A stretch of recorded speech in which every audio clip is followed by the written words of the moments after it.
Hi there, this is Robin Reynolds.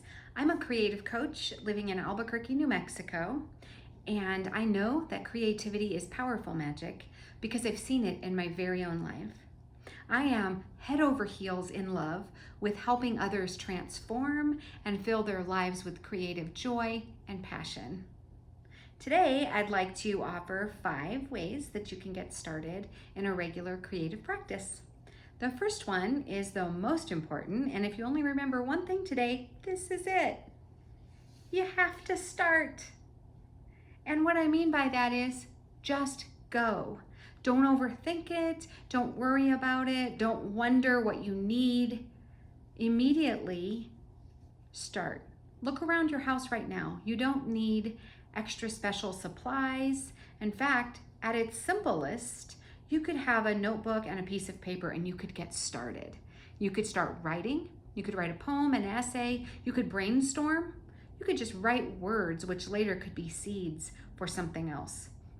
If you're not sure what creative medium that you'd like to use, you could sit down right now and just brainstorm creative projects and things that you're interested in.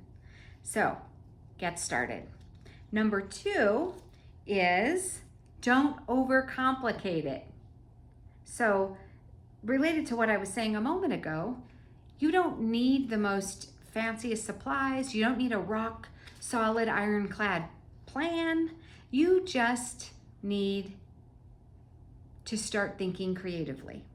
And when I talk about a regular creative practice, I am talking about some creative projects, sure, but I'm also including just different ways that you can live your life, ways that you can interact in the world.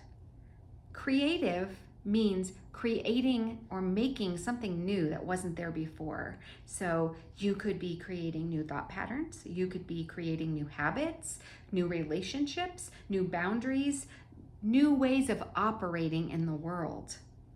Don't make it hard. Just pick one thing and do it. The next one is partner up. What I mean by that is sometimes when you're trying to start something or maintain something all by yourself, it's hard to keep the momentum going. But if you know a friend or an acquaintance or a family member or even someone online that is of the same mind and that you feel you would enjoy spending some time with, you can reach out and explain what you're doing.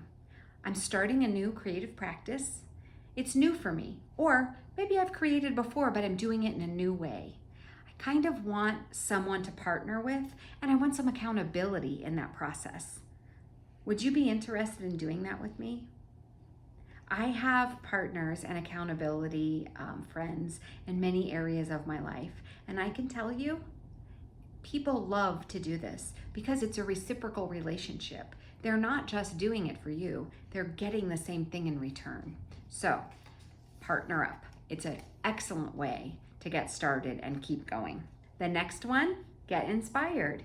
If you're not sure what you want to do or you feel kind of stuck, you know you want to do something but your idea is sort of vague and not concrete, there are so many places that you can find inspiration.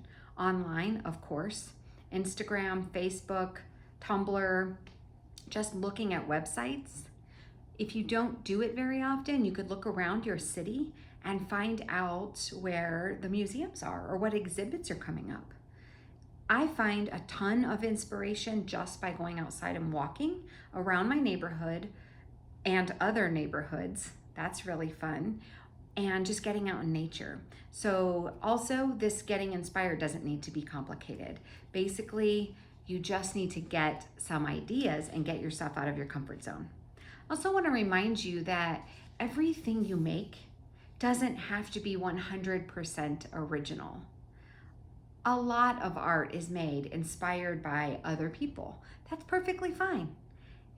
As long as you don't try to sell art that you blatantly and wholesale copied off of someone else, getting inspiration and mimicking other people's art and other people's creative work as you get started is perfectly fine.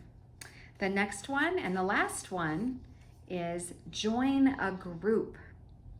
So again, this is similar to when I recommended finding a partner. There are all kinds of groups in the world. You can use a website or an app like Meetup, or you could look online and look at the pages and groups. There are tons of them out there that are organized around creative activities, and a lot of them have events. In fact, I have a writing workshop tomorrow morning. It's every Saturday for 8 weeks at 9 o'clock in the morning. And I love that because it pushes me a little bit during the week to create more work and to do some of the assignments that have been given to us. And then I get to collaborate and meet with a bunch of other people on Zoom that are working on similar projects. So these are my 5 ideas to get started right away in a creative practice.